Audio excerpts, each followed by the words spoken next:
Halo para pecinta catur Indonesia, kembali lagi Tarigan Catur Channel. International Master asal Indonesia yaitu IM Yosep Taher berhasil menjadi juara di dalam turnamen internasional. Nama turnamennya adalah Turnamen Pertempuran Tim Lichess Bundesliga. Untuk lebih jelasnya, mari kita simak layar berikut. Di sini IM Yosep berhasil menjadi juara nomor individual di dalam turnamen yang telah Tarigan Catur sebutkan tadi.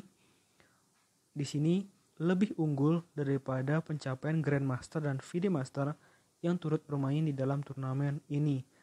Walaupun demikian, untuk nomor tim, IM Yosep gagal mempersembahkan gelar juara ya, karena timnya hanya di nomor 2, yaitu nama timnya adalah Blue Moon Diamond. Kalah dari tim yang juara pertama yaitu Kuban 23. Oke, di sini kan topik pembahasannya adalah IM Yosep, dan admin Tarigan Catur akan menampilkan salah satu kemenangan hebat dari IM Yosep di dalam turnamen ini, yaitu saat menaklukkan perlawanan FIDE Master asal Rusia, yaitu FIDE Master Artem Galaktionov dengan nama akun Lichess FM Temus 22. Langsung saja kita mulai ya. Di sini IM Yosep memulai permainan dengan pion D4 dan dibalas pion C6 oleh FM Artem Galaktionov yang merupakan pembukaan pion depan menteri. Kuda F3 dan pion D6. Gajah F4 dan kuda D7, lalu pion C4, pion G6 dan kuda C3, lalu gajah G7 pertahanan Vincenzo dan pion E3, lalu kuda F6. Gajah mundur ke petak G3 dan rokade pendek oleh hitam. Pion H3 dan benteng E8 dan gajah E2, lalu pion B6. Kemungkinan besar FM Artem Galaktionov ini ingin menerapkan sistem pertahanan Vincenzo di kedua sisi sayap, yaitu sisi sayap raja dan sisi sayap menteri. Rokade pendek oleh putih dan gajah B7, pion A4 dan pion E5 mengajak pertukaran pion oleh hitam yang diterima oleh putih. Pion pukul pion di petak E5 dan kuda pukul pion di petak E5. Di sini IM Yosep mencoba untuk mengecoh, jadikan fokus dari permainan ini untuk sementara ada di petak pusat. Tapi di sini IM Yosep memindahkan ke petak sayap menteri. Kadang-kadang dalam permainan catur perlu ya untuk memindah-mindahkan semacam serangan dari petak pusat ke petak sayap menteri, ke petak sayap raja, balik lagi gitu terus ya, bisa. Tidak melulu fokus terhadap petak pusat yang ada di dalam permainan ini ya. Oke, kita lanjutkan. Pion menuju petak A5 dan menteri ke petak E7 memperkuat terus posisi kuda hitam. Pion pukul pion, pion pukul pion, benteng pukul benteng, dan benteng pukul benteng di petak A8. Lalu menteri menuju petak B3 mengincar pion hitam, dan kuda F menuju petak D7 melindungi pion, dan benteng D1, pion H6, kuda pukul kuda di petak E5, dan pion pukul E5.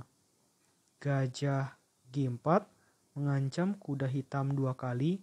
Di sini respon hitam cukup agresif dengan pion langsung ancam gajah putih sehingga gajah mundur ke petak E2. Raja H7 dan kuda A4. Di sini hitam wajib hati-hati.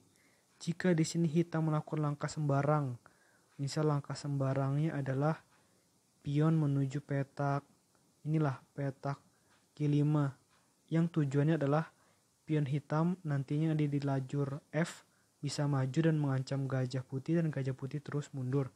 Tapi itu sebenarnya adalah langkah yang kurang tepat jika yang dilakukan oleh hitam langkah sembarang ini, karena ada kombinasi yang akan diterapkan oleh pemain putih yaitu IM Yosep dengan cara benteng pukul kuda. Di sini kan jelas pasti menteri pukul benteng, maka kuda pukul pion. Keuntungan satu pion. Di sini membuat menteri dan benteng hitam terancam.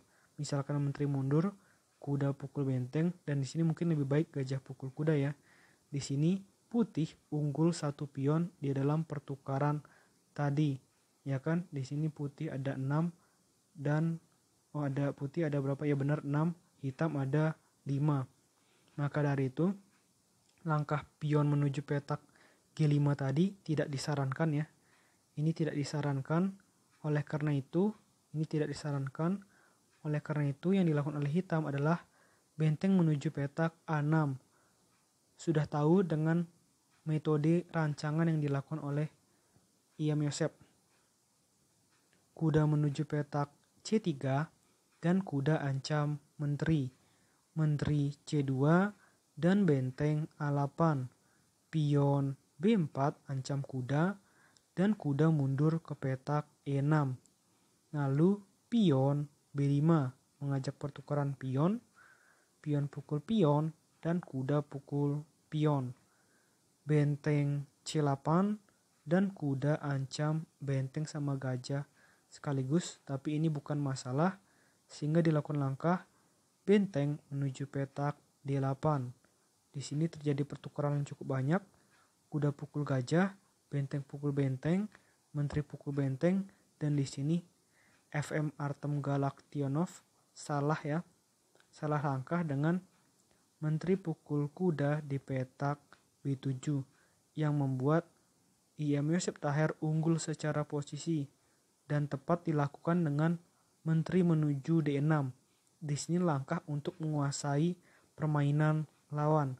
Jadi setelah ini I.M. Joseph hanya perlu melakukan langkah-langkah yang stabil, tidak melakukan kesalahan langkah, atau kalau melakukan kesalahan langkah hanya sedikit saja, biar tetap unggul secara posisi dan akhirnya memenangkan permainan.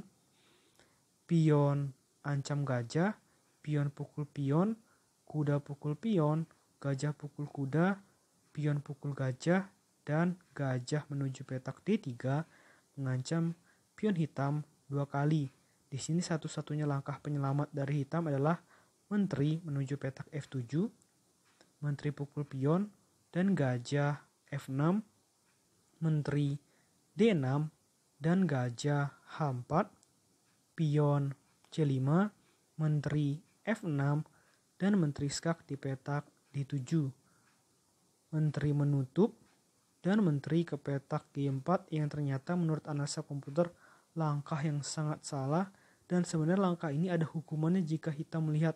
Untung saja hitam tidak melihat. Langkah hukumannya adalah menurut analisa komputer adalah sebagai berikut dengan gajah pukul pion skak. Apabila ini dilakukan, maka menurut analisa komputer lanjutannya seperti ini. Raja pukul gajah, menteri skak, raja F1, menteri skak, raja E2, menteri skak, raja D1. Di sini pilihannya bisa menteri pukul gajah skak ya, dan jelas di sini akan memaksimalkan tempo skak terus, dan hitam posisi jadi imbang. Padahal tadi sudah cukup kalah. Oleh karena itu jelas ini adalah langkah blunder, dan oleh karena itu seharusnya bisa dimanfaatkan oleh hitam tapi tidak kelihatan nih oleh hitam. Di sini hitam justru memilih langkah menteri skak di petak E1 yang kurang berguna, raja pindah ke petak H2, dan gajah G5, pion H4, dan sayangnya di sini FM Artem Galaktionov melakukan kesalahan langkah dengan menteri menuju petak D2. Langkah yang sangat fatal karena I.M. Joseph Thayer menemukan langkah untuk menghukumnya dengan menteri skak di petak D7. Dan setelah raja pindah, maka ada langkah gajah skak ke petak C4. Jadi di sini menteri putih mengancam menteri hitam, dan tepat di posisi seperti ini FM Artem Galaktionov memutuskan untuk menyerah. Di sini jika permainan dilanjutkan, pasti raja pindah ke sini. Karena kalau raja pindah ke sini, maka menteri skak mat. Tetapi di sini kalau raja pindah ke sini bisa ya sebenarnya kalau putih mau main aman, menteri pukul menteri aman. Tapi ini buang-buang waktu karena menurut analisa komputer ada 3 langkah skakmat. Yang pertama adalah dengan Menteri Skak, dan tentukan raja pasti akan pindah ke sini. Menteri Skak, raja tidak bisa kabur, dan setelah raja pindah maka Menteri Skakmat. Jadi memang sangat luar biasa permainan dari I.M. Yosef Taher di dalam permainan ini. Walaupun tadi ada ya kesempatan dari hitam untuk mungkin mengajak remis atau mungkin bisa saja menang kalau tadi memanfaatkan tempo skak terus, tetapi lawan tidak melihatnya dan I.M. Yosef memaksimalkan itu dengan baik untuk mendapatkan kemenangan.